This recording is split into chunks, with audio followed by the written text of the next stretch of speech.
अनंतः श्री विभूषित जगत अर्चनीय वंदनीय प्रातः स्मरणीय श्री सद्गुरुदेव भगवान सूक्ष्म जगत में व्याप्त सिद्ध जन बुद्ध जन योगी जन जगत की अधिष्ठात्री देवी माँ, दूर दूर से आए मेरे संत भगवान और आप सभी भक्तों को भगवत भाव से मेरा बार बार प्रणाम। 2 मिनट भगवान नाम कीर्तन गुनगुनाएंगे।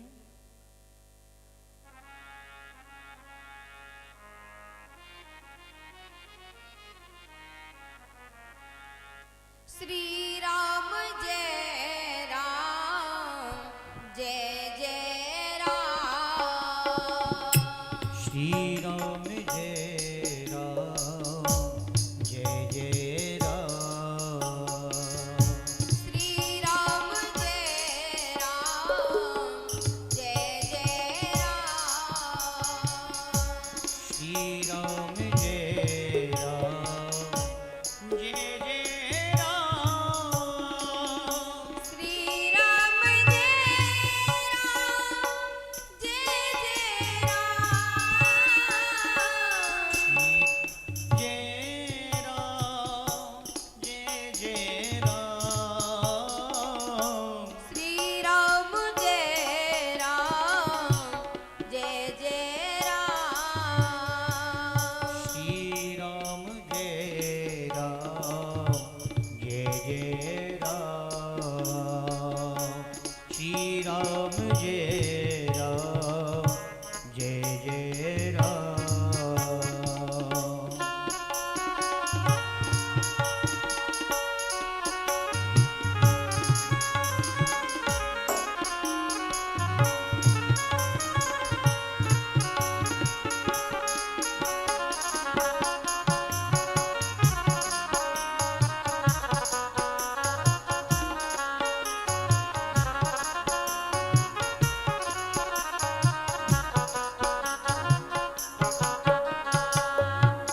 जय जय जय हनुमान गोसाई। जय जय जय हनुमान गोसाई। कृपा करो गुरु देव की नाई। कृपा करो गुरु देव की नाई। प्रभु चरित सुने बेकार सिया। प्रभु चरित्र सुने देखो रसिया। राम लखन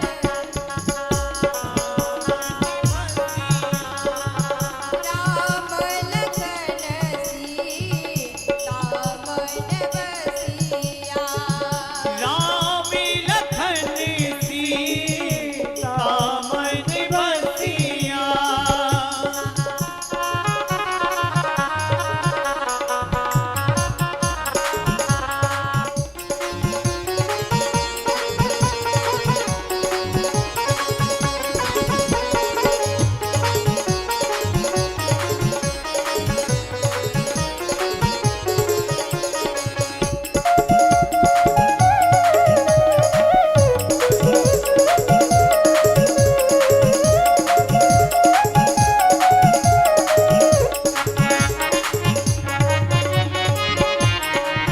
श्री राम जय राम जय जय राम। श्री राम जय राम जय जय राम। श्री राम जय राम जय जय राम।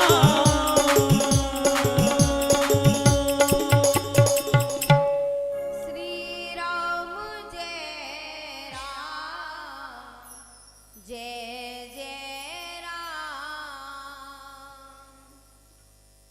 कल भगवान राम का प्राकट्य हुआ और राम जी थोड़े से बड़े हुए।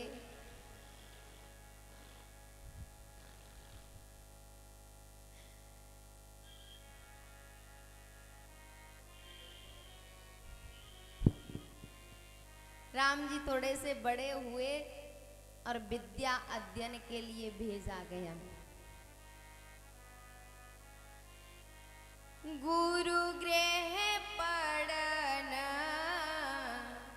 गए रघुराई, अल्प काल विद्या सब आई। विद्या अध्ययन करने गए और थोड़े से समय पर ही विद्या अध्ययन करके वापस आ गए।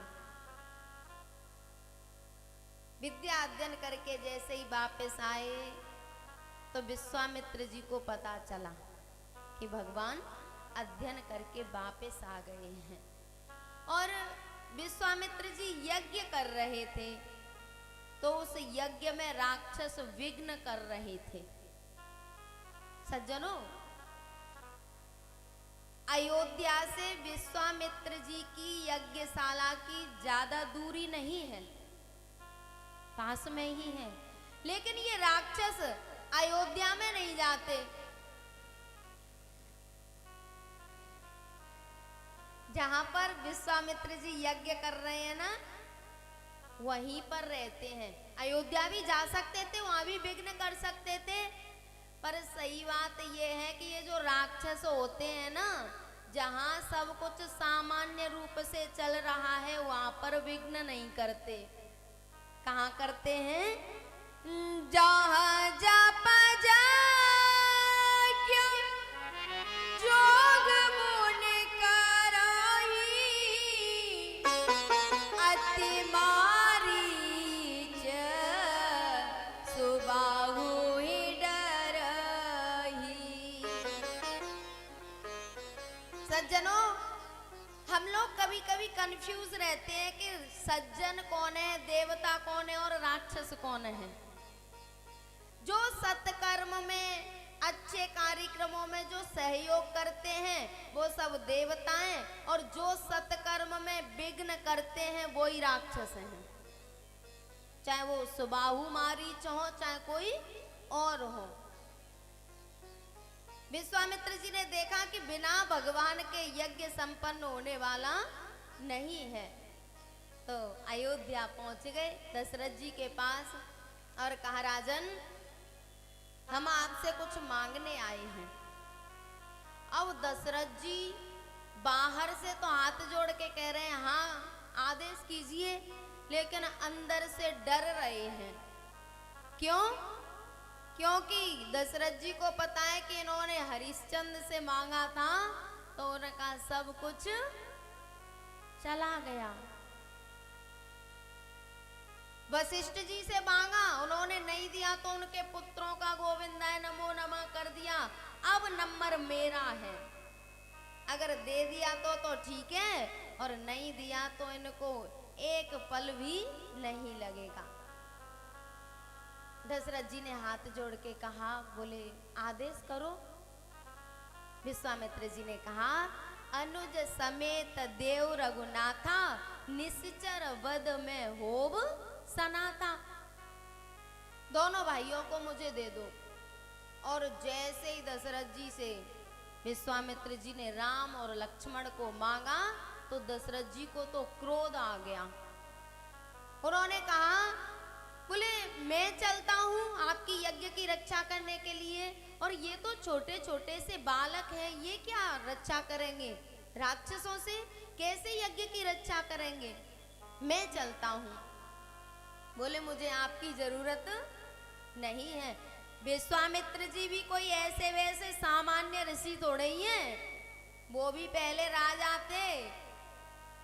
दशरथ जी जैसा पुरुषार्थ तो उनमें भी था, लेकिन प्यारे, बाहर के राक्षसों को मारना अलग बात है और अंदर के राक्षसों को मारना अलग बात है। बाहर के राक्षसों को तो कोई भी मार देता है, लेकिन जब तक अंदर के राक्षस नहीं मरेंगे तब तक बात बनने वाली नहीं है। हम कितने ही सिद्ध हो जाएं, कितनी ऊंची स्थिति पे पहुंच जाएं, यदि अंदर के राक्षस नहीं मरे ना, तो ऊपर से नीचे गिरने में ज्यादा देर नहीं लगती। हमारी भक्ति, हमारा प्रेम गोपियों से ज्यादा तो नहीं है। गोपियां भी जैसे ही थोड़ा सा अहंकार आया तो भगवान उनके बीच में से चले गए। हम नारद जी जैसे तो अभी नहीं है। नारद जी के मन में थोड़ा सा काम आया ना, थोड़ा सा अहंकार आया ना, ऐसा पछाड़ा कि नारद जी के लेने के देने पड़ गए।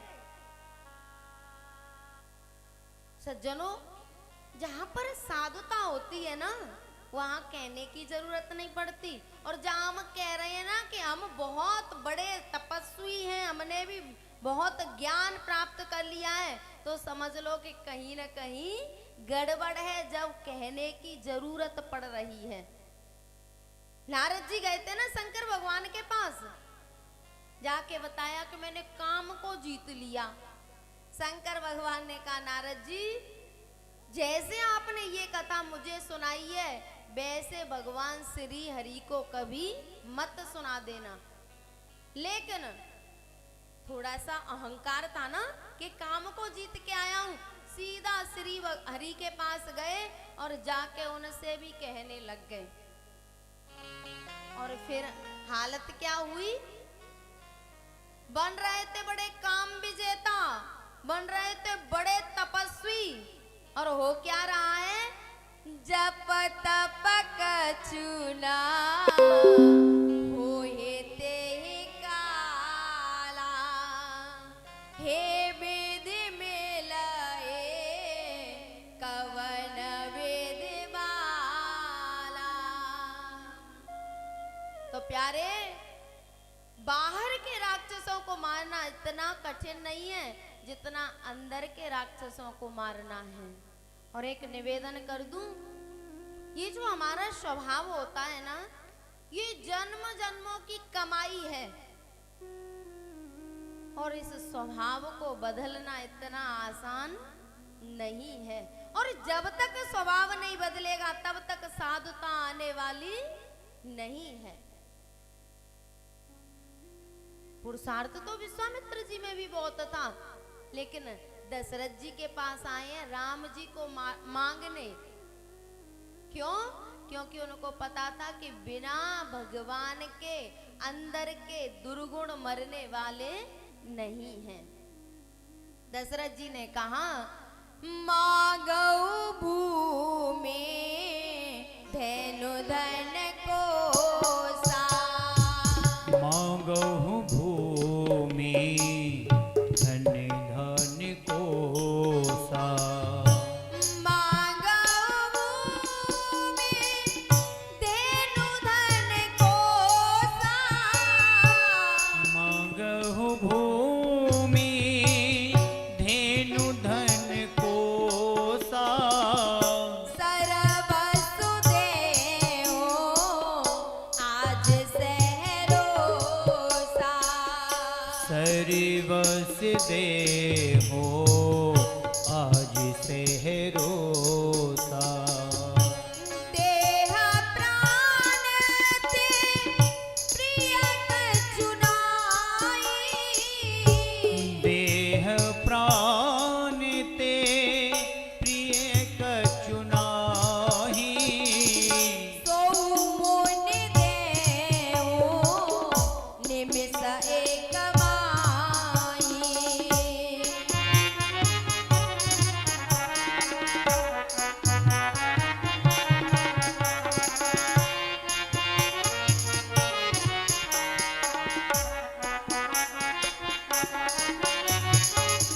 दशरथ जी ने कहा, महाराज भूमि मांग लो, धन मांग लो, गाय मांग लो, मैं आपको अभी दे दूंगा। विश्वामित्र जी ने कहा, इनकी मुझे जरूरत नहीं है। बोले तो देह प्राण ते प्रिय कछु नाही, सो मुनि देव निमिष एक माही। बोले इंसान को अपने प्राणों से प्यारा संसार में कुछ भी नहीं है। सज्जनों, कहने को तो हम कह देते हैं कि हमें अपनी संतान प्राणों से प्यारी है, लेकिन जब अपने प्राणों पे आती है ना, तो फिर संतान से भी प्रेम नहीं रहता। दशरथ जी ने कहा कि मैं प्राण भी दे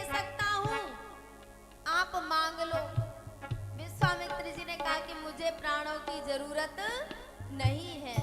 दशरथ जी ने कहा महाराज बुढ़ापे में 4 पुत्र हुए हैं और आप उनको भी मांगने आ गए। चौथे पन पायऊ सुत चारी, चौथे पन पायहु सुत चारी, विप्रवचन नहीं कहे हो बिचारी, विप्र बचन नहीं कहे हूँ बिचारी, सब सुत प्रिय प्राण की नाई, सब सुत प्रिय मोहि प्राण की नाहि, राम देत नहीं बनए गुसाई, राम देत नहीं बनत गुसाई। जैसे ही विश्वामित्र जी ने मना किया, बोले तेरे धन दौलत की मुझे जरूरत नहीं है, बोले मेरे प्राण, बोले प्राणों की भी जरूरत नहीं है। दशरथ जी ने कहा महाराज बुढ़ापे में 4 पुत्र हुए हैं और आप सोच समझ के नहीं मांगते, ये पुत्र भी कोई देने की चीज है क्या? विश्वामित्र जी ने कहा राजन मुझे तुम्हारे पुत्रों की ही जरूरत है और किसी चीज की जरूरत। अरे राज्य पाट धन दौलत ये सब तो मैं छोड़ छाड़ के आया हूँ और जिसके लिए सब कुछ छोड़ के आया हूँ आज उसी को आपके घर मांगने के लिए आया हूँ। दशरथ जी ने कहा महाराज वैसे तो सभी पुत्र मुझे प्राणों से ज्यादा प्यारे हैं, लेकिन राम देत नहीं बनए गुसाई, राम को मैं नहीं दे सकता। विश्वामित्र जी ने वशिष्ठ जी से इशारा किया, बोले चेला को समझाओ। वशिष्ठ जी ने कहा राजन ये 4 पुत्र तुम्हें कहां से मिले? बोले गुरुदेव आपने पुत्रेष्टि यज्ञ कराया, यज्ञ में से अग्निदेव खीर का पात्र लेके प्रकट हुए और उसी से ये 4 पुत्र हुए हैं। तब वशिष्ठ जी ने बहुत प्यारी बात कही, बोले ऋषियों की कृपा से यज्ञ से आपको 4 पुत्र प्राप्त हुए हैं और ऋषियों को ही यज्ञ की रक्षा के लिए 2 पुत्रों की जरूरत पड़ रही है, आप दे नहीं पा रहे। सज्जनों ये जीव का स्वभाव होता है, जब लेने का नंबर आता है ना तो फिर पेट नहीं भरता और जब देने का आता है तो फिर देखो क्या हालत होती है। हमें परमात्मा ने सब कुछ दिया है, इतना स्वस्थ शरीर दिया है और इस शरीर की एक आंख फूट जाए फिर देखो परमात्मा को कितनी गाली देते हैं। हे भगवान हमने तेरा क्या बिगाड़ा था, तूने हमारी एक आंख फोड़ दी। अरे उसने इतना प्यारा शरीर दिया है, 2 आंख 2 कान 2 हाथ पैर सब कुछ दिया है, अपनी दी हुई वस्तु में से एक आंख ले ली तो कौन सा बड़ा काम कर दिया। लेकिन जब लेने का नंबर होता है तो पेट नहीं भरता और जब देने का नंबर आता है तो जीव दे नहीं पाता। वशिष्ठ जी ने कहा, बोले विश्वामित्र जी तुम्हारे पुत्रों को लेने नहीं आए। बोले तो, बोले 2 के 4 करने के लिए आए हैं, ये विवाह के लिए लेने आए हैं। दशरथ जी बोले तो 4 को भेज दूं? अभी तो 2 को नहीं भेज रहे थे, अब कह रहे हैं कि 4 को भेज दूं। वशिष्ठ जी ने कहा कि अभी 2 को भेज दो, 2 को जब जरूरत पड़ेगी तब बाद में बुला लेंगे। दशरथ जी ने दोनों को बुलाया, राम लखन को और विश्वामित्र जी को सौंप दिया। विश्वामित्र जी लेके चले तो रास्ते में सबसे पहले ताड़का आई और राम जी ने एक बाण मारा और उसका गोविंदाय नमो नमः कर दिया। एक ही बाण प्राण हर लीना, दीन जानते निज पद दीना। उसके 2 पुत्र थे, सुबाहु और मारीच।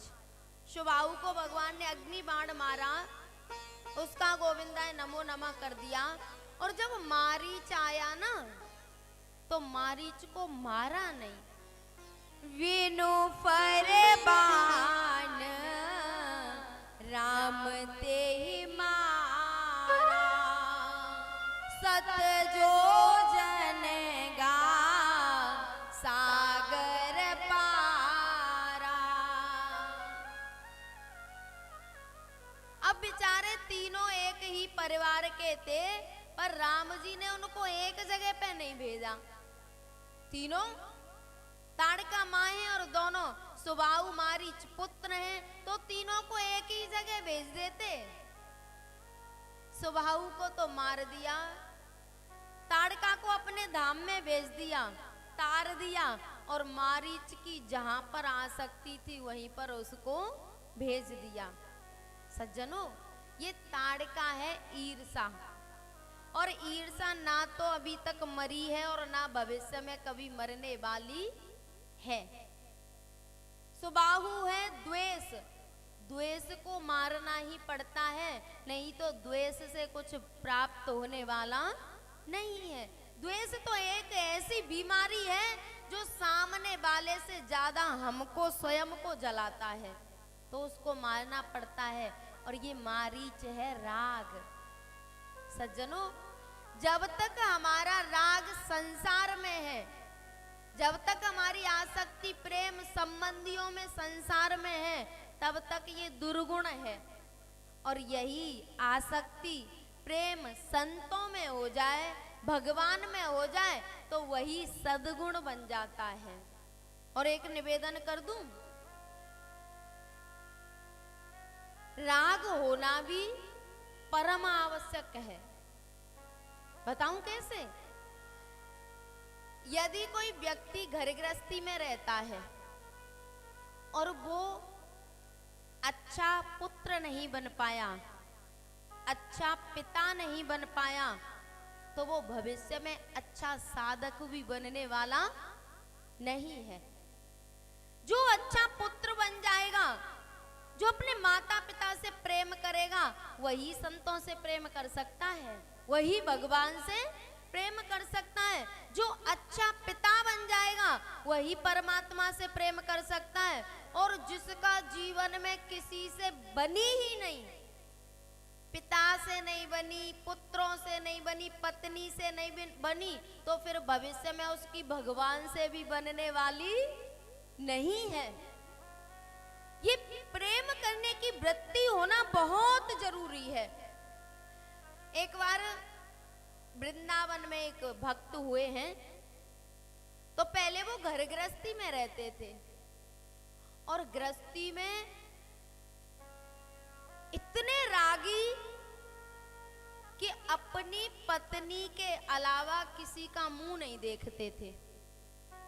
और जब पत्नी बिहारी जी के दर्शन करने जाती ना, तो वो छाता लेके जाते और वो सीधी चलती और वो उल्टे चलते, बस उसी के चेहरे पे नजरें रहती थी, किसी के दर्शन नहीं करते थे। एक दिन एक संत भगवान ने देखा, उन्होंने कहा ये क्या है? तो उनके शिष्यों ने बताया कि ये इंसान अपनी पत्नी से इतना प्रेम करता है कि ये बिहारी जी के मंदिर में आता है पर बिहारी जी के दर्शन नहीं करता। पत्नी बिहारी जी के दर्शन करती है और वो पत्नी के दर्शन करता है। कितना बड़ा रागी होगा। एक दिन जो संत भगवान थे, उन्होंने अपने शिष्यों से कहा कि इसकी पत्नी को बुला के लाओ। वो गए और प्रार्थना की, देवी आपको हमारे गुरुजी बुला रहे हैं। वो भक्त थी, गुरुजी के पास गई और कहा, हाँ गुरुदेव। गुरुजी ने कहा, बेटा तेरा पति बड़े काम का है, तू एक काम कर, तू बिहारी जी के दर्शन करने जाना कल, और तू बिहारी जी की तरफ पीठ करके खड़ी होना, तो इसका मुख बिहारी जी की तरफ हो जाएगा। बोले ठीक है। दूसरे दिन वो आई तो और दिन तो वो बिहारी जी के दर्शन करती और उसका पति उसके दर्शन करता, उल्टा खड़ा होता था बिहारी जी की तरफ। लेकिन आज संत भगवान ने कहा तो वो पत्नी उल्टी खड़ी हो गई, उसने बिहारी जी की तरफ पीठ कर ली, तो पति का मुंह किधर हो गया? बिहारी जी की तरफ। बहुत सुंदर। संत भगवान ने इशारा किया बिहारी जी से, बोले भगवान बेचारा है, इसको पता नहीं है कि ये पूरे जीवन को यूं ही संसार में व्यर्थ गवा रहा है, एक झलक इसको दिखा दो। ठाकुर जी ने कृपा की और जैसे ही बिहारी जी ने उसको दर्शन दिए तो अब तो पागल हो गया, फेंक दिया छाता और बस चिल्लाने लगा कि मुझे और दर्शन दो, और दर्शन दो। और वही इंसान फिर बहुत बड़ा संत बना। प्यारे, प्रेम करने की वृत्ति यदि नहीं है तो हम महात्मा से और परमात्मा से प्रेम नहीं कर सकते, और इस स्वभाव को बदलना बड़ा जरूरी है। अगर स्वभाव गड़बड़ है तो नीचे गिरते एक पल नहीं लगता। इसीलिए ये जो मारीच है ना, ये है राग। जब विश्वामित्र जी की यज्ञशाला के पास रहता था तो चिंतन करता था रावण का, चिंतन करता था लंका का, और बिनु फरमान राम तेहि मारा, सत जो जनगा सागर पारा। अब लंका में पहुंच गया है, अब चिंतन करता है राम जी का। भई मम कीट भृंग की नाई, जहाँ तहाँ मैं देखूं दो भाई। संतों के पास बहुत से लोग आते हैं, गुरुजी हमें भी संत बना लो, और हमारा संसार में कहीं राग नहीं है। जो समझदार संत होते हैं वो कह देते हैं कि तेरा संसार में राग नहीं है तो फिर गुरु के चरणों में भी तेरा राग होने वाला नहीं है। जब तू माँ बाप से राग नहीं कर पाया, अपने परिवारी जनों से राग नहीं कर पाया, तो फिर गुरु से भी राग नहीं होगा, और गुरु से राग नहीं होगा तो फिर परमात्मा से अनुराग नहीं होगा। राग होना बहुत जरूरी है प्यारे, तभी अनुराग होगा। जब तक हमारा प्रेम संसार में है वो दुर्गुण है, और वही प्रेम देखो चिपकने की वृत्ति होती है, मन की चिपकने की वृत्ति होती है। ये संसार में चिपकता है तो ही महात्मा और परमात्मा से चिपकेगा। अगर इसमें चिपकने का स्वभाव नहीं है तो ये महात्मा और परमात्मा से भी चिपकने वाला, फिर हम ढोंग कितने ही फैला लें कि हम संत हैं, नहीं भैया। जब तक प्रेम नहीं है, और राम जी ने कहा है राम ही केवल प्रेम प्यारा, राम ही केवल प्रेम प्यारा, जान ले हो जो जान निहारा, जान ले जान निहारा।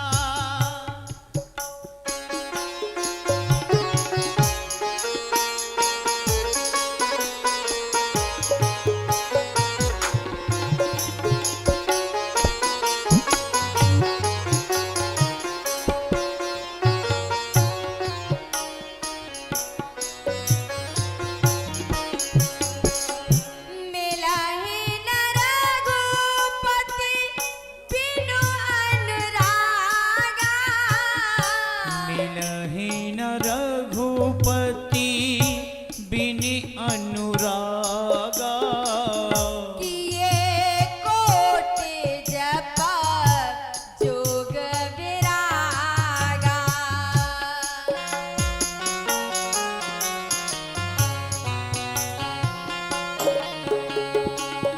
मिलहि न रघुपति बिनु अनुरागा, मिलहि न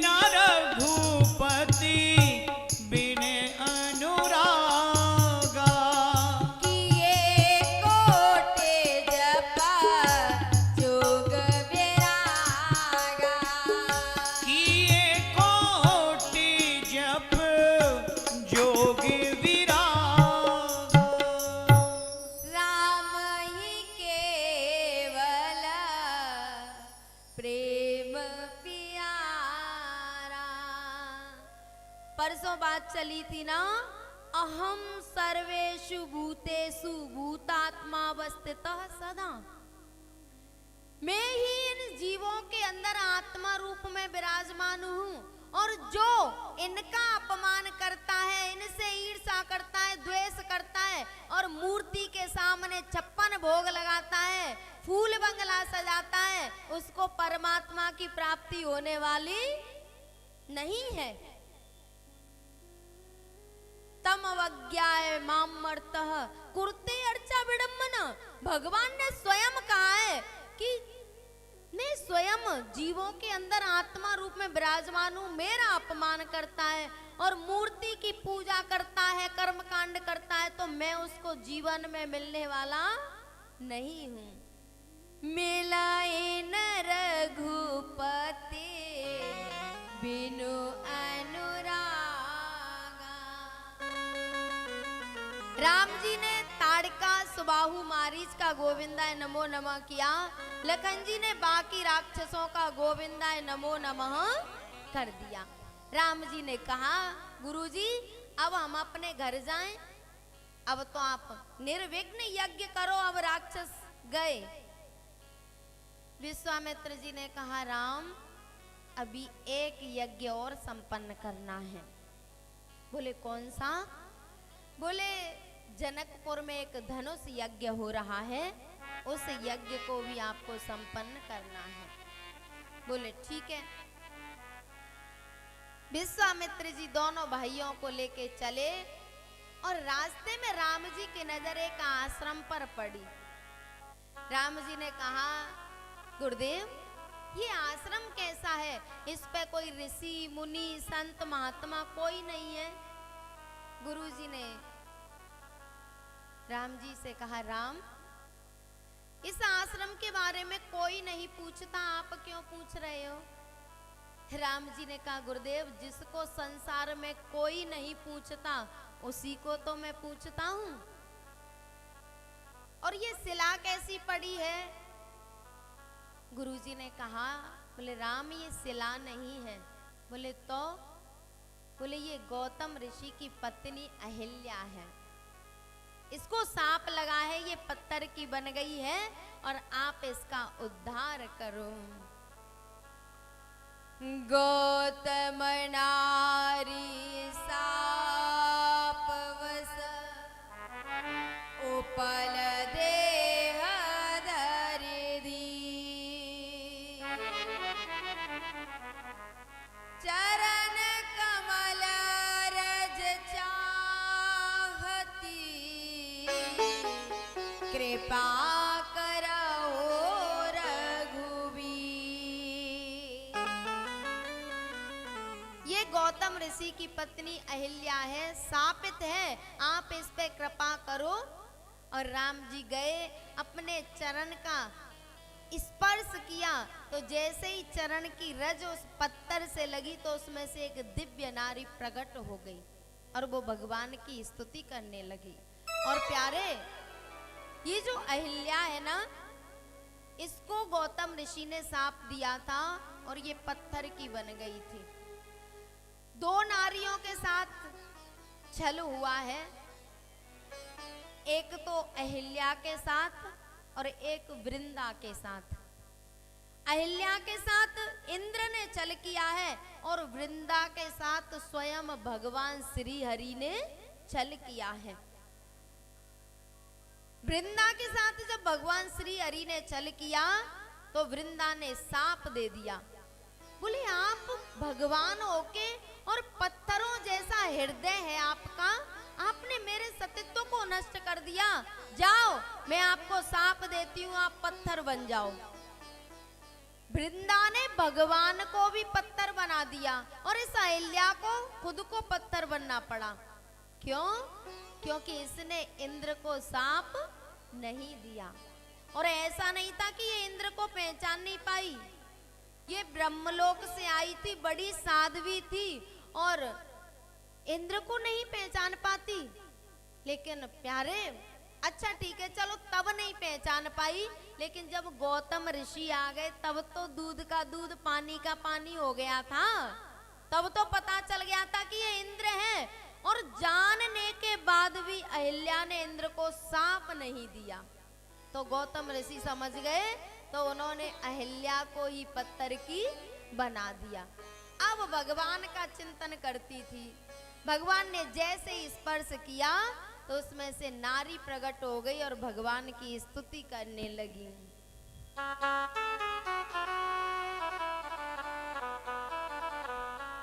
मैं कितनी अधम हूँ ये तुम ही जानो, मैं कितनी अधम हूँ ये तुम ही जानो। मैं कितनी अधम हूँ ये तुम ही जानो, मैं कितनी अधम हूँ ये तुम ही जानो। मैं क्या चाहती हूँ ये तुम ही जानो, मैं क्या चाहती हूँ ये तुम ही जानो। मैं कितनी अधम हूँ ये तुम ही जानो, मैं कितनी अधम हूँ ये तुम ही जानो।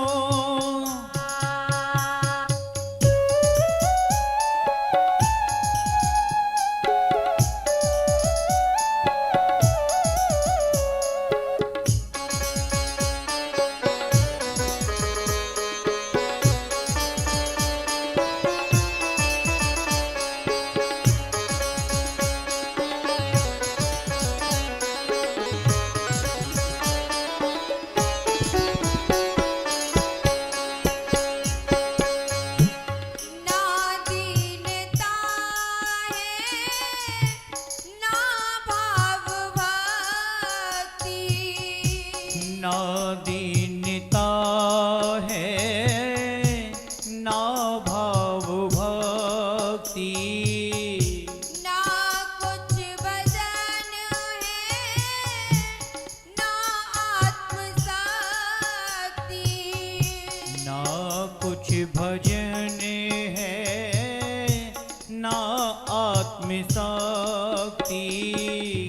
मैं क्या मांगती हूँ ये तुम ही जानो, मैं क्या मांगती हूँ ये तुम ही जानो।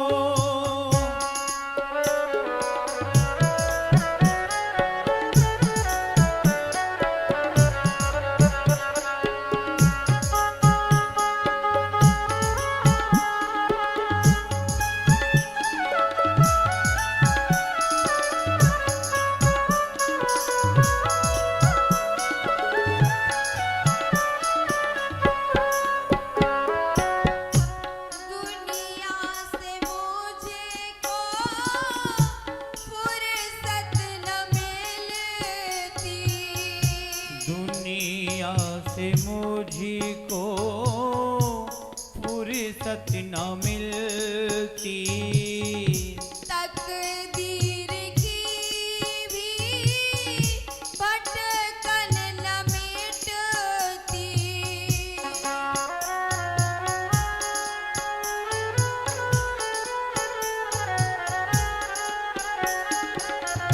मैं क्या देखती हूँ ये तुम ही जानो, मैं कितनी अधम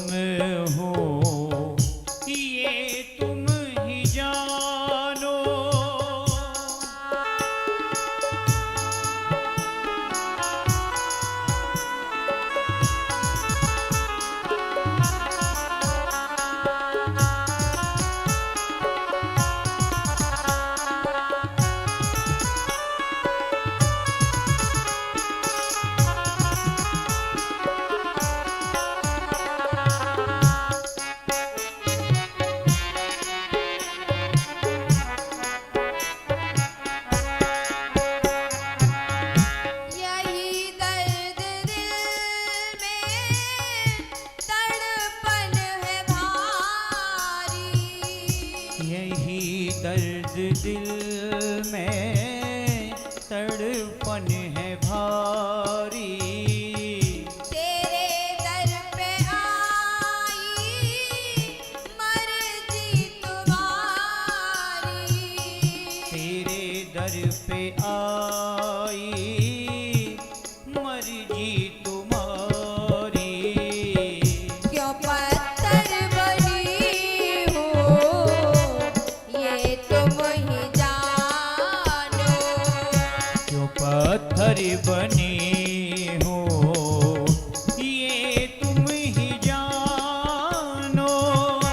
मैं कितनी अदब हूँ ये तुम ही जानो। मैं कितनी अधम हो ये तुम ही जानो। मैं क्या चाहती हूँ ये तुम ही जानो। मैं क्या चाहती हूँ ये तुम ही जानो। ये तुम ही जानो। ये तुम ही जानो। ये तुम ही जानो। ये तुम ही जानो। मैं कितनी अधम हूँ ये तुम ही जानो। भगवान की स्तुति की अहिल्या ने। भगवान ने कहा कुछ मांग लो। अहिल्या ने कहा भगवान मुझे मेरे पति के लोक में भेज दो।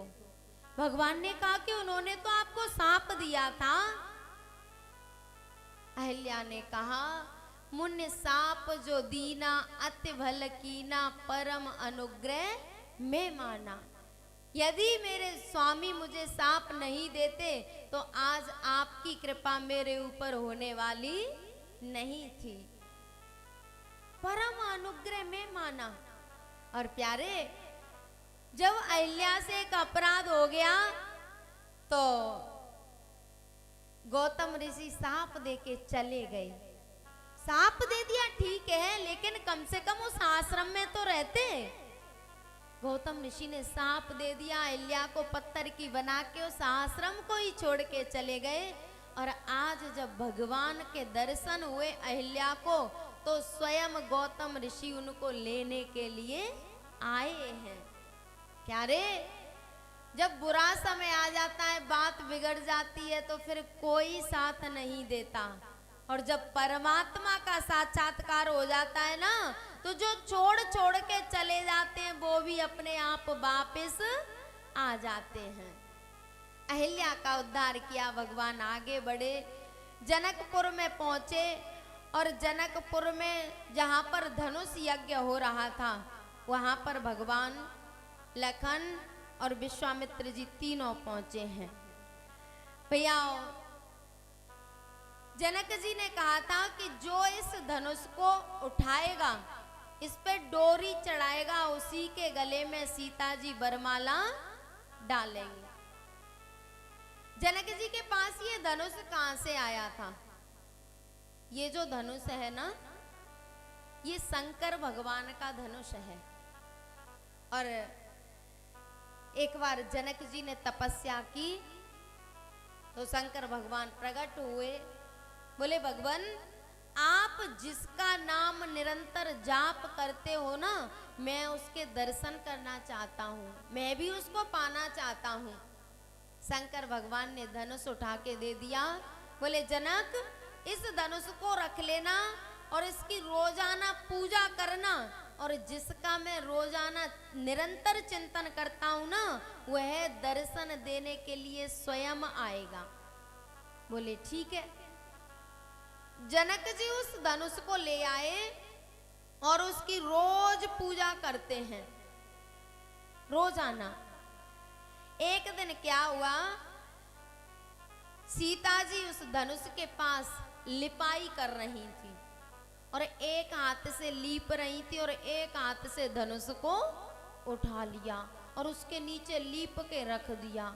इस दृश्य को जनक जी ने देखा तो सोचने लगे कि शंकर भगवान का इतना भारी धनुष और इस कन्या ने एक हाथ से उठा लिया। अब जो इस धनुष को उठा के इस पर डोरी चढ़ाएगा उसी के साथ मैं इसका विवाह करूंगा। उसी दिन संकल्प कर लिया। अब जब सीता जी बड़ी हो गई तो चारों तरफ जनक जी ने खबर भेजी और कहा कि कोई आके इस धनुष को तोड़ जाए और मेरी सीता को ले जाए। अनेक अनेक राजा महाराजा आए चारों तरफ से और सब उस धनुष को उठाने का प्रयास कर रहे हैं। एक एक करके सब, जब कोई राजा धनुष के पास जाता है ना तो पहले अपने बाहुबल को देखता है, अपनी ताकत को देखता है और धनुष के पास जाके उसको उठाने की कोशिश करता है, लेकिन उसको हिला भी नहीं पाता। ये धनुष है अहंकार, और अहंकार से अहंकार कभी उठने वाला नहीं है। और सज्जनों, दो लोगों के पास है ये धनुष। एक तो जनक जी के पास,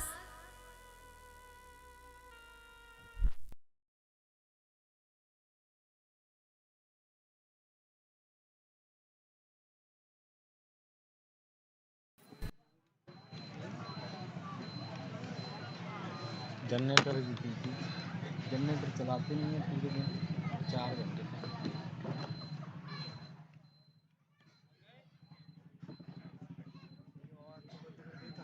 आज बनाते थे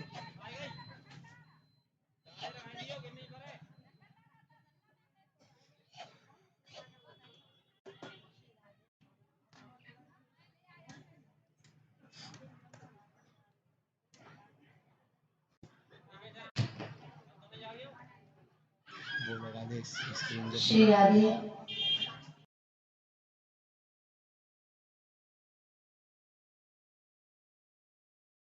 कंस के पास, और दोनों को शंकर भगवान ने दिया है, लेकिन दोनों में कितना अंतर है। जनक जी तो राजा महाराजाओं को बुलाते हैं कि कोई आए और मेरे अहंकार को तोड़ जाए, और कंस पहरेदार लगा देता है कि कोई मेरे अहंकार को छू भी नहीं ले। सज्जनों, जो विवेकी होते हैं ना वो तो अपने अहंकार को तोड़वाना चाहते हैं, और जो दुष्ट होते हैं वो बचाए बचाए फिरते हैं कि कोई अहंकार को छू नहीं ले। सब राजा महाराजा एक एक करके धनुष के पास जाते हैं। भूप सहसा दस एक ही बारा, भूप सहस दस एक ही बारा, लगे उठावन डरे नटारा, लगे उठावन डरे न तारा, डगई न संगो सरासन कैसे,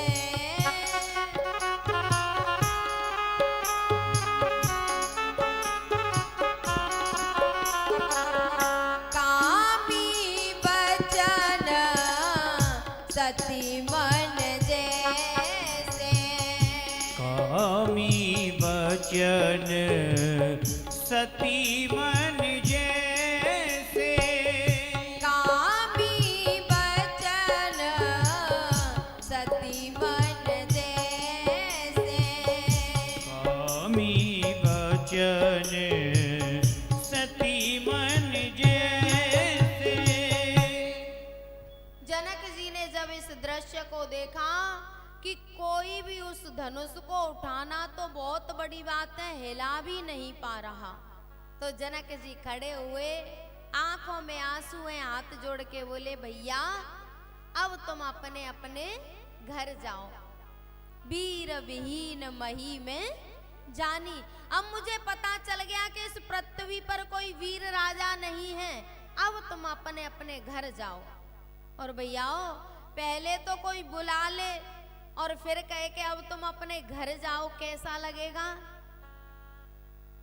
जैसे ही लखन जी ने सुना तो लखन जी खड़े हो गए, एकदम क्रोध करने लगे और बोले, रघुवंशी नमो जहाँ को होई, तेहि समाज सा कहे न कोई, कही जनक जैसा अनुचित वाणी, विद्यमान रघो कुल मन जानी, जो तुम्हारे अनुशासन पावो, कंदो कैव ब्रह्मांड उठावो, कांचे घट जिम डारो फोरी, सकौ मेरु मूलक जिम तोरी, कमल नाल जिम चाप चढ़ावो, जोजन सत प्रमाण ले धावो। बोले जिस सभा में कोई रघुवंशियों में से एक राजा होता है, उस सभा में कोई ऐसी बात नहीं करता, और जहां पर मेरे प्रभु राम बैठे हैं वहां पर जनक कह रहा है, वीर विहीन मही में जानी। लखन जी ने कहा, बोले भगवान यदि आपका आदेश हो तो इस पृथ्वी को उठा के कच्चे घड़े की तरह फोड़ दूं, सुमेरु पर्वत को मूली की तरह तोड़ दूं, और इस धनुष को उठाने की बात नहीं कर रहा, इसको कमल की नाल की तरह तोड़ दूं और जो जनों लेके इसको दौड़ सकता हूं। जो तुम्हारे अनुशासन पावो, जो तुम्हारे अनुशासन पावो, कंदुक एव ब्रह्मांड उठावो, कंदुकी में ब्रह्मांड उठावा, कांचे घट जिम डारो फोरी,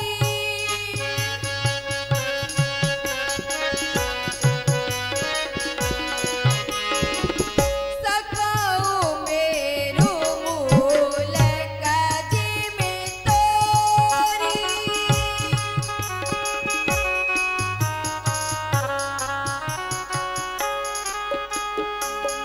कमल नाल जिम चाप चढ़ावो, कमल नाल जिब चाप चढ़ावो, जो जन सत प्रमाण ले धावो,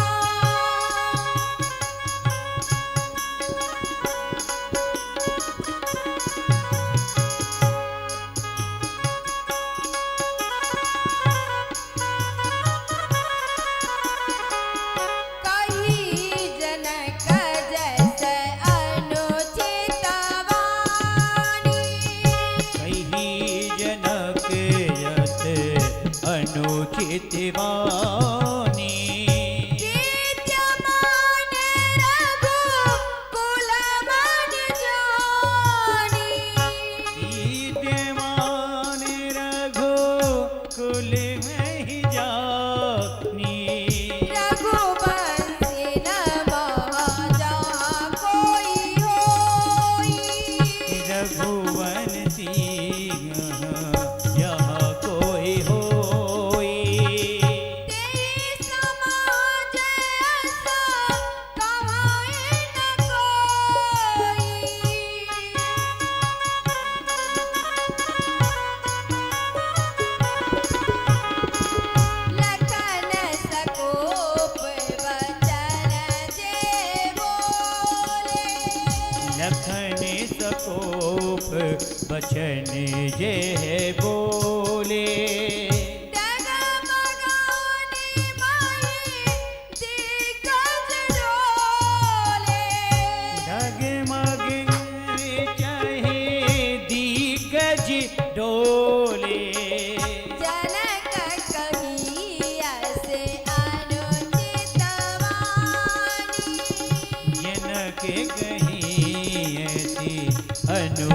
लेवानी। सज्जनों, जैसे ही लखन जी ने खड़े होके क्रोध किया तो जो पृथ्वी को रोके हुए थे ना दिग्गज, वो हिलने लग गए, पृथ्वी डोलने लग गई, सब कांपने लगे कि अब गड़बड़ हो गई। एक राजा, सुनो, तुम कितने पास बैठे हो, तुम्हें ये अंदाज है?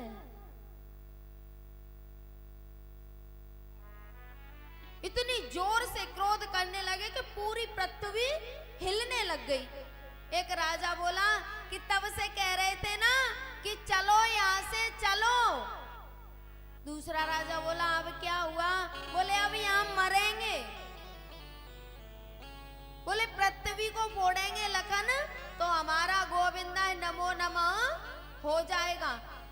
राजा ने कहा कि तेरा घर कहीं पृथ्वी से बाहर है क्या? जब पृथ्वी फूटेगी तो यहाँ भी मरेंगे और घर पर भी मरेंगे। अब तो सब कांपने लग गए कि अब गड़बड़ हो गई, अब बचने वाले नहीं हैं। जब पृथ्वी ही हिल रही है और जनक जी लखन जी के मुंह की तरफ देख रहे हैं। लखन जी ने कहा, ए जनक, तेरी हिम्मत कैसे हुई ऐसे बात करने की? और जहां पर मेरे प्रभु बैठे हैं और तू कह रहा है कि वीर विहीन मही में जानी। अरे तुझे अपने राज्य पाट की पता होगा, जहां तक तेरा राज्य है उसकी पता होगा कि जनकपुर के राज्य में कोई वीर राजा नहीं है। पूरी पृथ्वी की तुझे कैसे पता? अगर पृथ्वी की बात करता है तो मुझसे पूछ। किसी ने कहा कि लखन जी को कैसे पता है पूरी पृथ्वी के बारे में?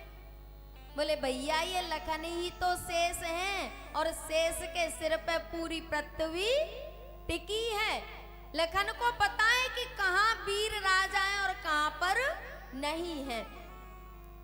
जैसे ही लखन जी ने क्रोध किया तो पूरी सभा में सन्नाटा छा गया। और सज्जनों, ये बात लखन को पता है कि राम और जानकी जन्म जन्मों के साथी हैं, एक प्राण दो देही हैं। और फिर भी लखन कह रहे हैं कमल नाल जिम चाप चढ़ावो। लखन को पता है कि जो इस धनुष पर डोरी चढ़ा देगा उसी के गले में सीता जी वरमाला डाल देंगी। और राम और सीता जन्म जन्म के साथी हैं, फिर भी लखन इस बात को क्यों कह रहे हैं? पता है कि यदि मैं धनुष को उठा लूंगा तो मेरे गले में ही वरमाला पड़ेगी। सज्जनों, लखन को पता है कि ये जो अहंकार के मारे फटे जा रहे हैं उन पे धनुष हिलने वाला भी नहीं है। और जो धनुष को तोड़ेगा वो अपनी जगह पे से नहीं हिल रहा।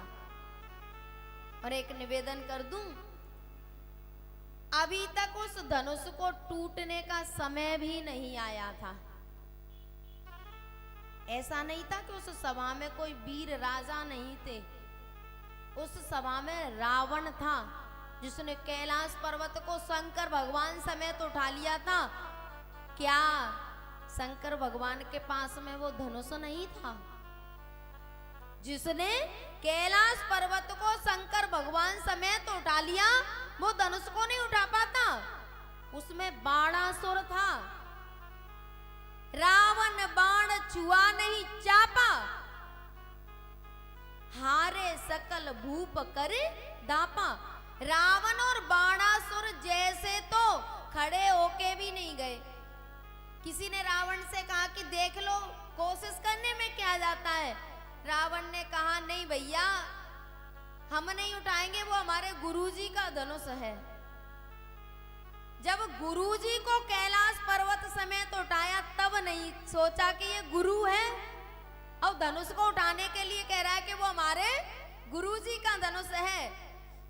सज्जनों, रावण सोच रहा था कि थोड़ी बहुत लाज बची है उसको क्यों फालतू में सबके सामने उघारे। अगर धनुष नहीं उठा तो बेइज्जती हो जाती ना, और धनुष उठने वाला भी नहीं था। ये जो राजा महाराजा आए हैं ना, वो सब अपने अपने इष्ट देव को मनाते हैं। सब कहते हैं ए शंकर भगवान मैं धनुष को उठा लूं। एक कहता है कि मैं उठा लूं और हजारों कह रहे हैं ए शंकर भगवान इस पे ये धनुष उठे नहीं। अब शंकर भगवान एक की माने कि 1000 की माने। और सज्जनों, सबके साथ गुरु नहीं थे और अहंकार को तोड़ने का काम तो गुरु ही करते हैं। भगवान अहंकार को कभी तोड़ते नहीं हैं, गुरु ही अहंकार को तोड़ते हैं। और राम जी के साथ गुरु थे विश्वामित्र जी। विश्वामित्र जी ने राम जी से कहा, उठाओ राम भंजहु भव चापा। उठहु राम भंजहु भव चापा। मेटहु तात जनक परतापा। मेटहु तात जनक परतापा।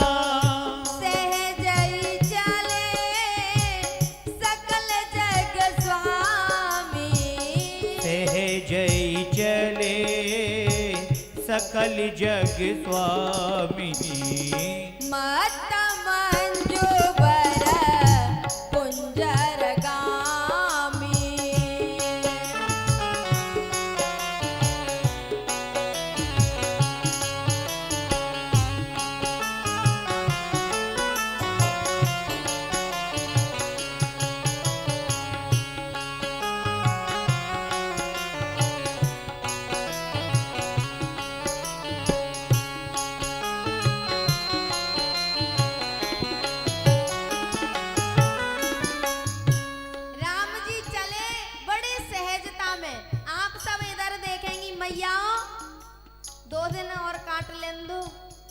तुम कोई एक झींगुर भी आ जाता है तो उधर ही देखने लग जाती हो। आप इधर कथा में रहो। राम जी चले ना, तो जैसे ही राम जी चले तो राम जी मेरे सहज हैं, आराम से चले सहजता से। तो जो अहंकारी थे वो कह रहे ओहो देखो साहब जे धनुष को तोड़ेंगे, इन्हें पर ढंग से चला भी नहीं जा रहा, ये धनुष को तोड़ेंगे। ऐसे ऐसे वीर राजा तो हिला भी नहीं पाए और ये तोड़ेंगे। लेकिन प्यारे ने किसी की तरफ देखा नहीं। सज्जनों, ये संसार जब हम अपने लक्ष्य की तरफ चलते हैं ना, तो ये संसार तो हंसता है, व्यंग करता है, और हम इन्हीं की तरफ ध्यान देते रह गए तो फिर लक्ष्य तक पहुंचने वाले नहीं हैं। राम जी ने किसी की तरफ देखा नहीं, गए धनुष के पास गए और अपने गुरुदेव को प्रणाम किया। गुरु ही प्रणाम मन मन कीना। गुरु ही प्रणाम मन ही मन कीना। अति लागव उठाए धनु लीना। अति लागवे उठाए धनु लीना। लेत चढ़ावत खेचत गाड़े। लेत चढ़ावत खेचत गाड़े। काहू न लखा देखे सब ठाड़े। काहू न लखा देखि सब ठाड़े। काहू न लखा देखे सब ठाड़े। काहू न लखा देखि सब ठाड़े। लेत चढ़ावत खेचत गाड़े। पहले मन ही मन अपने गुरुदेव को प्रणाम किया, धनुष को उठाया और डोरी चढ़ा रहे थे, उस धनुष के दो टूक हो गए। बोल रामचंद्र भगवान की। जैसे ही धनुष टूटा तो राम जी ने उसको नीचे पटक दिया। जो अहंकारी थे वो कह रहे हैं बस तब से तो बड़ी ऐंठ दिखा रहा था, अब टूट गया। सज्जनों, उस धनुष ने बड़ा प्यारा उत्तर दिया। उसने कहा, बोले टूट तो गया पर ये तो देखो कि पड़ा कहाँ हूं। यदि दुर्गुण टूट जाए और परमात्मा के चरण मिल जाए तो उसको टूटने में ही फायदा है। ऐसे दुर्गुण को क्या पाल पोस के रखना जो महापुरुषों के चरणों से, भगवान के चरणों से हमें दूर रखे। और पता है बाबा कह रहे हैं, लेत चढ़ावत खेचत गाड़े और काहू न लखा देख सब ठाड़े। ये कैसा धनुष था जिसको उठाने में तो सब एड़ी से चोटी तक का बल लगा रहे हैं पर उठा नहीं पा रहे, और जब टूटा तो किसी ने देखा भी नहीं। आश्चर्य की बात है ना, सोचने वाली बात है। इतना विशाल धनुष कि जिसके लिए ऐसे ऐसे योद्धा प्रयास कर करके रह गए पर उठा नहीं पाए, और जब वो टूटा तो किसी ने देखा भी नहीं। लेत चढ़ावत खेचत गाड़े काहू न लखा देखे सब ठाड़े। सज्जनों, दिखाई तो तब देता जब राम जी ने तोड़ा होता। इस धनुष को राम जी ने नहीं तोड़ा तो फिर किसने तोड़ा? जब परशुराम जी आए हैं ना, और परशुराम जी ने आके कहा, बोले ए जनक, मेरे प्रभु शंकर भगवान का ये धनुष किसने तोड़ा? अब जनक तो डर के मारे नहीं बता रहे कि अगर बता दिया तो ये राम जी से लड़ मरेंगे। जनक तो बता नहीं रहे, राम जी ने ही कहा, नाथ संबोधन पंजन हारा होई के एक दास तुम्हारा। स्वामी, इस धनुष को तोड़ने वाला आपका एक सेवक है। परशुराम जी ने कहा, ऐसा कैसा सेवक? सज्जनों, राम जी की दीनता देखो और परशुराम की अकड़ देखो। बोले ऐसा कैसा सेवक जिसने मेरे प्रभु का धनुष तोड़ दिया? राम जी ने कहा, बोले मैंने धनुष नहीं तोड़ा, मैं तो उसको छू के देख रहा था, मैंने धनुष नहीं तोड़ा। छुअत ही छुअत टूट पिनाक पुराना,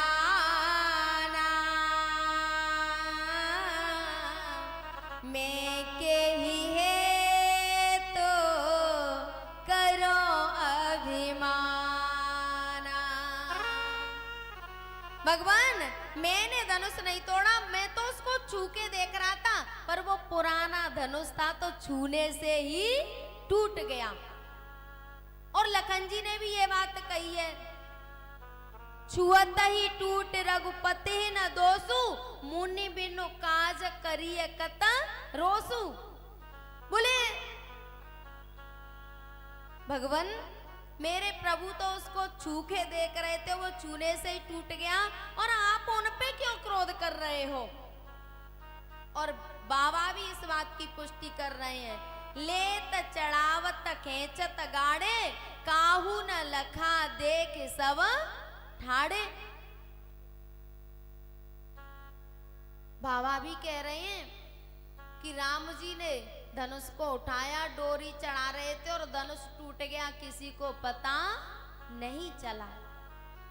सज्जनों, पता तो तब चलता जब राम जी उसको तोड़ते, पर वो धनुष तोड़ा नहीं, टूटा था। इस धनुष ने शंकर भगवान से एक बार कहा, बोले भगवान, हम हमेशा तोड़ने का काम करेंगे, कभी जोड़ने का काम नहीं करेंगे। धनुष का काम तो मारना है, बोले हम हमेशा तोड़ेंगे, कभी किसी को जोड़ेंगे नहीं। शंकर भगवान ने कहा, बोले त्रेता में जब राम अवतार होगा ना, तो राम जी का विवाह तुम्हारे ऊपर ही डिपेंड रहेगा। जैसे ही तुम टूट जाओगे, वैसे ही राम जी का विवाह हो जाएगा। अब तक तोड़ा है, फिर वो दोनों एक हो जाएंगे, फिर आप जोड़ने का काम कर देंगे। बोले ठीक है। अब वो धनुष तो इंतजार कर रहा था कि कब राम जी आए और कब मुझे तोड़े। जैसे ही राम जी ने लेत चढ़ावत खेचत गाड़े, जैसे राम जी ने उस धनुष को उठाया तो उस पे धैर्य नहीं हुआ और वो अपने आप टूट गया। इसलिए उसकी आवाज नहीं हुई। जो चीज अपने आप टूटती है उसकी आवाज नहीं होती, और जिसको कोई और तोड़ता है ना, जैसे हमारे जीवन में कोई दुर्गुण है, हम उसको छोड़ना चाहते हैं तो सहजता में छूट जाएगा, उसकी आवाज नहीं होगी। और यदि कोई छुड़वाता है ना, फिर देखो हम कैसा तांडव करते हैं। यही तो तोड़ना है। जैसे ही राम जी ने धनुष तोड़ा तो सीता जी वरमाला लेके आई। अब इंतजार कर रही है कि राम जी थोड़े से झुक जाएं तो हम वरमाला डाल दें। राम जी की लंबाई ज्यादा है और सीता जी की लंबाई कम है। सब सखियां इंतजार कर रही हैं। सीता जी की माँ सुनैना मंत्री से कहती हैं, बोले महाराज से कह दो थोड़ा सा, राम जी से कह दे झुक जाएं। जनक जी ने कहा, बोले मैं बेटी वाला हूं और मैं बेटा से कैसे कहूं कि तू मेरी बेटी के सामने झुक जा, मैं नहीं कहूंगा। बोले अब कैसे बात बने। मंत्री ने कहा कि यहाँ कोई सॉल्यूशन नहीं है, मना कर रहे हैं। बोले थोड़ा सा और आगे बढ़ जाओ। विश्वामित्र जी बैठे थे ना, बोले थोड़े से और आगे बढ़ जाओ, बाबा से निवेदन करो, उनका तो चेला है, वो तो चेला को आदेश कर सकते हैं। मंत्री गया, बोले गुरुजी धनुष तो टूट गया पर माला नहीं पड़ रही। गुरुजी ने कहा तो हम क्या करें। बोले आप अपने चेला से कह दो थोड़ा सा झुक जाए। गुरुजी ने कहा भैया यहाँ तक लाने का काम हमारा था, अब तुम जानो तुम्हारा। हम ठहरे बाबा जी, और ये बाबा जी भी अद्भुत होते हैं। यहाँ तक ले तो आए, अब माला पड़ने का समय आया तो कह रहे हैं कि हम ठहरे बाबा जी, तुम जानो तुम्हारा काम जाने। और विश्वामित्र जी इस बात को क्यों कह रहे हैं कि यहाँ तक लाने का काम हमारा था। ये जो विश्वामित्र जी है ना, जनक के दरबार में तो बहुत ऋषि मुनि संत आया करते थे, तो ये विश्वामित्र जी भी जनक के यहाँ आया जाया करते थे और सीता जी इनकी सेवा करती थी। एक दिन विश्वामित्र जी ने कहा, बोले सीता तू मेरी बहुत सेवा करती है, तू कुछ मांग ले। सीता जी ने कहा गुरुजी मुझे तो कुछ पता नहीं कि क्या मांगना चाहिए, पर मेरे लायक जो हो आप मुझे दे दो। अब गुरुजी सोचने लगे कि ये तो जगत जननी है और इसके लिए तो साक्षात भगवान ही हैं, ये कोई सामान्य कन्या तो है नहीं जो इसे कुछ भी दे दो। उन्होंने कहा बेटा जिस दिन तेरे लायक मुझे मिल जाएगा उस दिन मैं स्वयं लेकर आऊंगा। आज पता है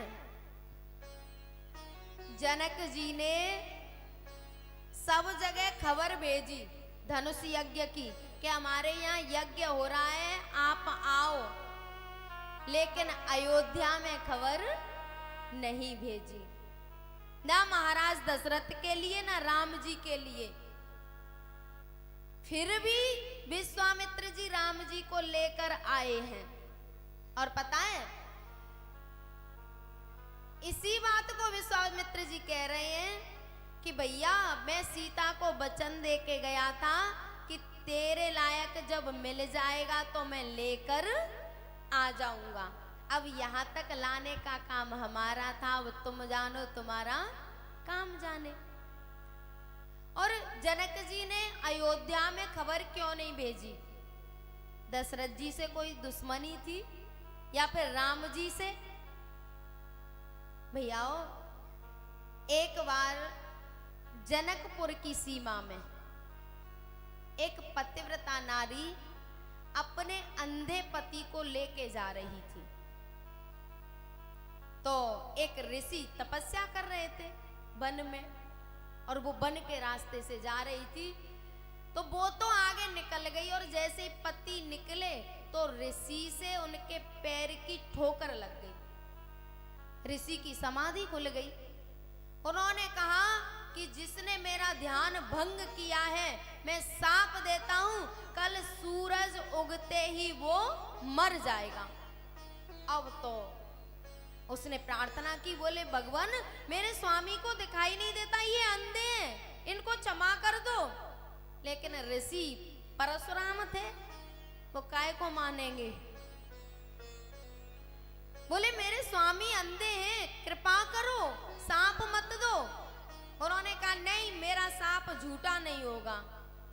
उस नारी ने कमंडल में से जल लिया, हाथ पे लिया और कहा कि यदि मैं पतिव्रता नारी हूं तो मैं सूर्य को उगने ही नहीं दूंगी, और जब सूर्य नहीं उगेगा तो मेरा पति भी मरेगा नहीं। कई दिन हो गए सूर्य भगवान के दर्शन नहीं होते, सब देवता इधर उधर जा रहे हैं कि हुआ क्या है, सूर्य भगवान निकलते क्यों नहीं। तब किसी ने बताया कि एक पतिव्रता नारी ने संकल्प कर लिया है और वो सूर्य भगवान को निकलने नहीं दे रही। बोले अब क्या करें? तो सब देवता अंसुया मैया के पास गए, उनसे प्रार्थना की। बोले आप तो सती शिरोमणि हो, आप जाके उसको समझाओ। अंसुया मैया गई तो उससे कहा बेटा सूर्य भगवान को आदेश दे वो निकल आए। उसने कहा नहीं मां, अगर सूर्य भगवान निकल आए तो मेरे पति मर जाएंगे, मैं नहीं निकलने दूंगी।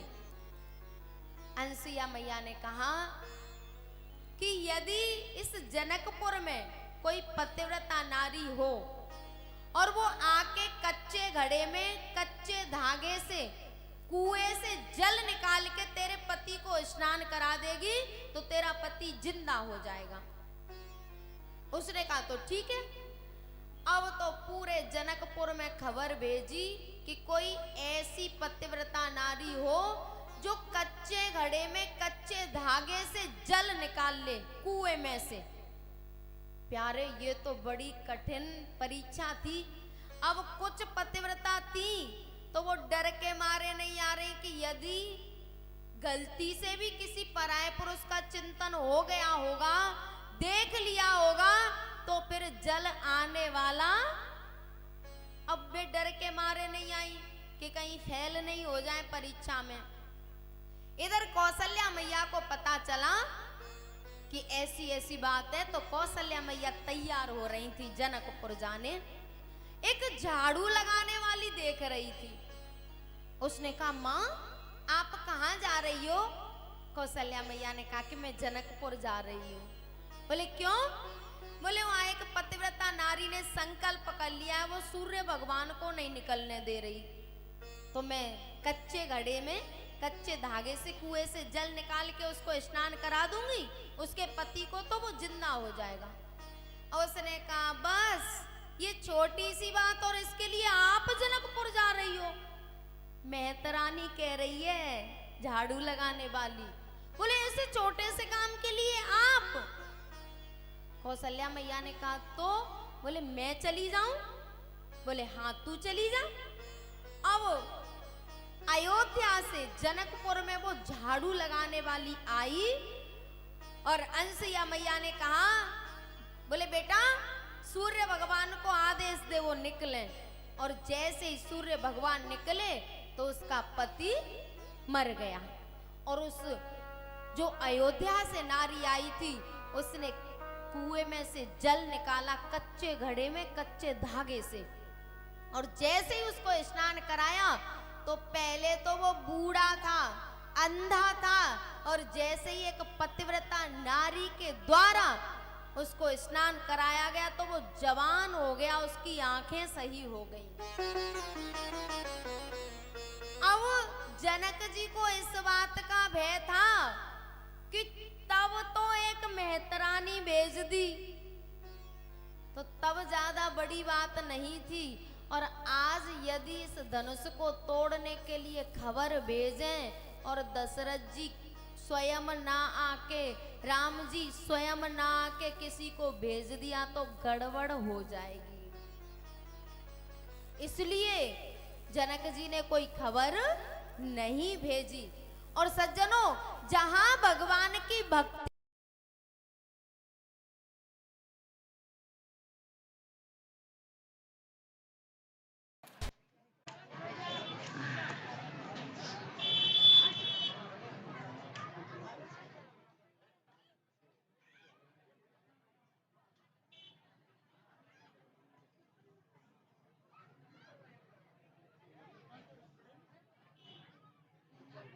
लगा दिए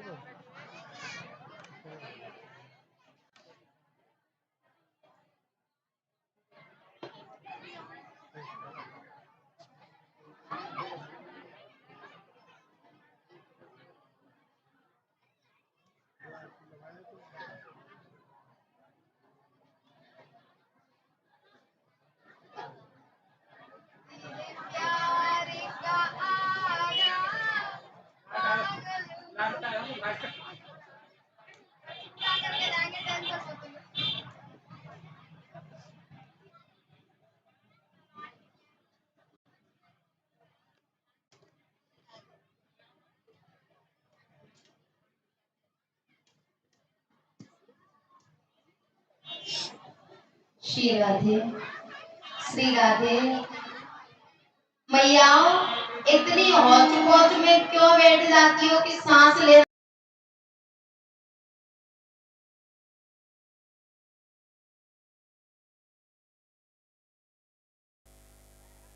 तो कहाँ चल रही थी कथा?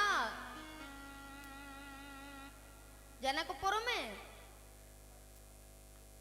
जी बहुत सुंदर, ये मैया बहुत ध्यान से कथा सुनती हैं, बहुत अच्छी हैं।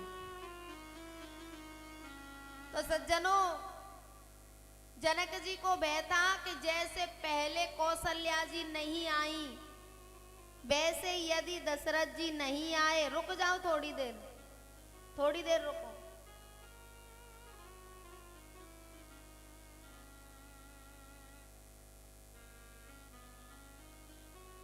भैया कहाँ हैं?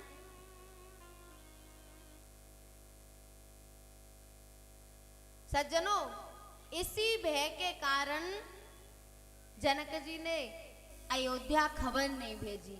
लेकिन जहां पर भगवान की भक्ति होती है वहां भगवान को आना ही पड़ता है, चाहे कोई खबर भेजो चाहे मत भेजो। और जहां भक्ति नहीं हो रही है वहां तो आप खूब पीरी चिट्ठी भेजो, भगवान आने वाले नहीं हैं। भगवान तो भक्ति के वश में है, जहां भगवान की भक्ति होती है वहां भगवान आते हैं। तो सज्जनों, जैसे ही धनुष तोड़ा तो गुरुजी ने कह दिया कि भैया यहाँ तक लाने का काम हमारा था, अब तुम जानो तुम्हारा काम जाने। जैसे तैसे जनकपुर की नारियों ने राम जी से प्रार्थना की और माला डली। और माला डलने के बाद अयोध्या से बारात आई, चारों भाइयों का विवाह हुआ और विवाह होके फिर विदाई की तैयारी हुई। सदानंद जी ने महल में खबर भेज दी, बोले विदाई की तैयारी करो, अब विदा करनी है बारात।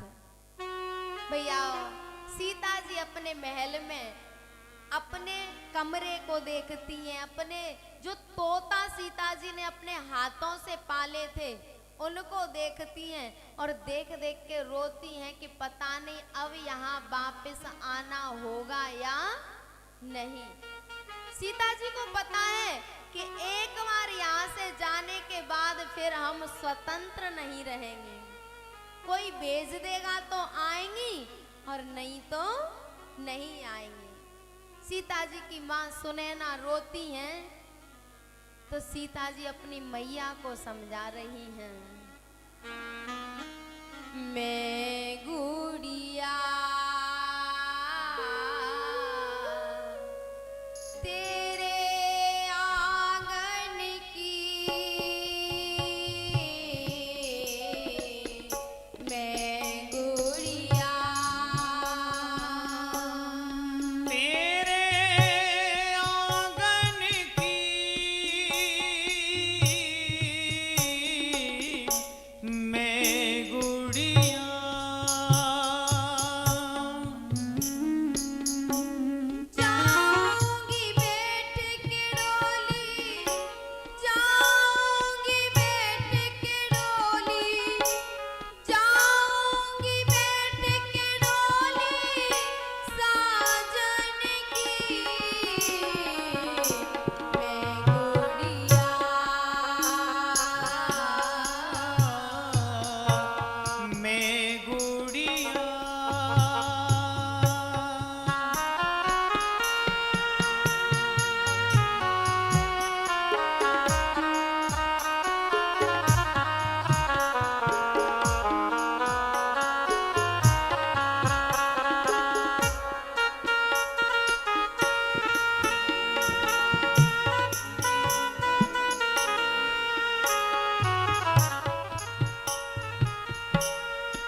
धीरे बंधाओ, रो रो करे ना मुझको रुलाओ। कसम तुम्हें है बाबुल, कसम तुम्हें है बाबुल, कसम तुम्हें है इन आंसुअन की। मैं चिड़िया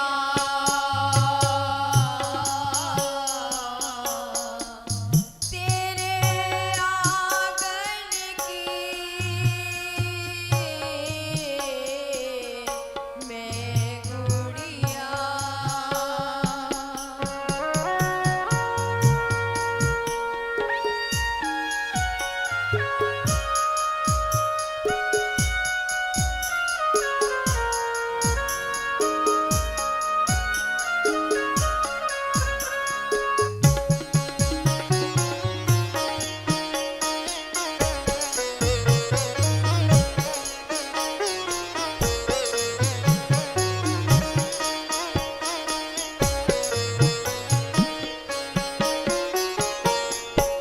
द्रौपदी सी मैं बहन हूँ भैया, लाज रखो मेरी बन के कन्हैया। द्रौपदी सी मैं बहन हूँ भैया, लाज रखो बन करके कन्हैया। भैया, जो बहन भाई होते हैं ना, उनकी कभी भी बनती नहीं है, हमेशा लड़ाई होती रहती है, हमेशा। और जब बहन का विवाह होता है ना, तो सबसे ज्यादा भाई रोता है। कोई पूछे कि तू तो लड़ता रहता था और अब सबसे ज्यादा रो रहा है, तो बस एक ही जवाब देता है, बोले भले ही लड़ाई होती पर वो आगे से सबसे पहले मुझे मनाती, और उसके बिना अब घर में कैसे मन लगेगा।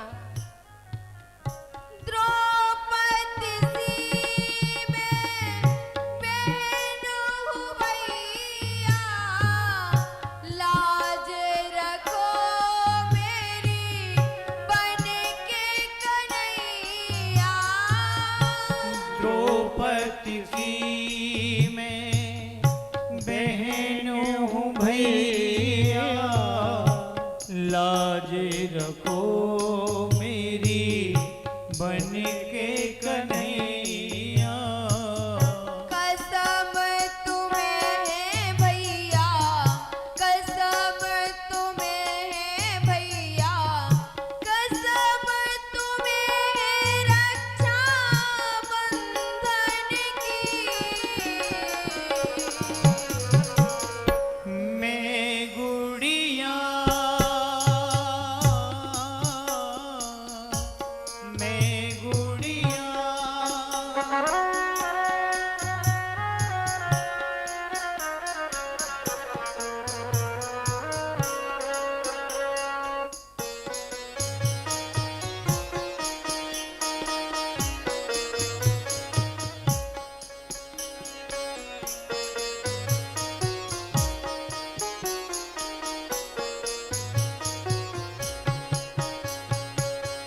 चले हैं कहार मेरी डोली उठा के, कर दो विदा मुझको सुगम गीत गा के।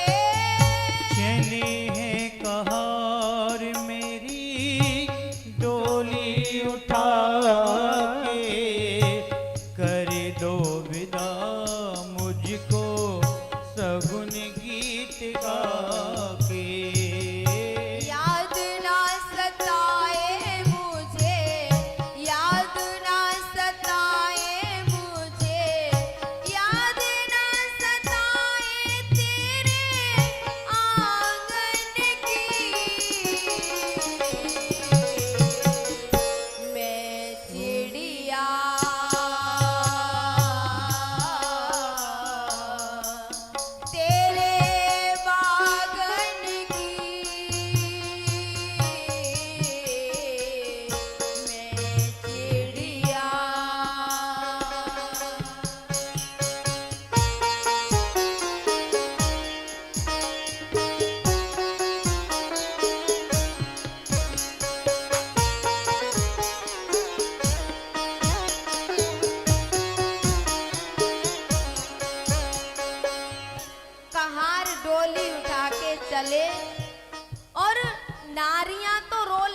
सबके सामने पर पुरुष का रोना बड़ा मुश्किल होता है, और उसमें भी फिर जनक जैसे ज्ञानी का एक कोने में जाके रो रहे थे। सी अबिलोक धीरता भागी, रहे कहावत परम विरागी। सीता जी पास में गई और अपने पिता से लिपट के बहुत रोई। जब डोली में बैठ के सीता जी चली तो जनक जी डोली के साथ साथ चल रहे हैं। लोगों ने कहा कि आप इतने ज्ञानी होके और बेटी को तो अपने घर जाना है। जैसे तैसे डोली को छुड़ाया, डोली आगे बढ़ी तो जनक जी ने कहा,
जनक जी ने कहा भैया इन बेटियों से कोई दिल मत लगाना, ये हमारे कलेजे का टुकड़ा, इसको पाल पोस के बड़ा करते हैं और ये हमें छोड़कर चली जाती हैं। और भैयाओ सही बात तो ये है कि बेटियों को कोई प्यार नहीं करता, उनकी सेवा समर्पण प्यार करवा लेता है। घर में चाहे 4 पुत्र हों लेकिन जरूरी नहीं है कि माँ बाप की सेवा हो जाए। और बेटी यदि एक भी है ना तो माँ बाप दुखी रहने वाले नहीं हैं, माँ बाप की सेवा होती रहेगी। सीता जी अपनी ससुराल पहुंची और वहां पर सासुओं ने जो भी विवाह के होते हैं रीति रिवाज वो पूरे किए। बोल रामचंद्र भगवान की जय, बोल सीता मैया की। अब आ जाओ और भैयाओ ये व्यवस्था आपको ही बनानी पड़ेगी। हमने आपसे प्रसाद की कहा कि प्रसाद पीछे ही चढ़वा लिया करो, तो प्रसाद तो पूरा आगे आता है। जब आप ही डिस्टरबेंस करेंगे तो दूसरा कौन व्यवस्था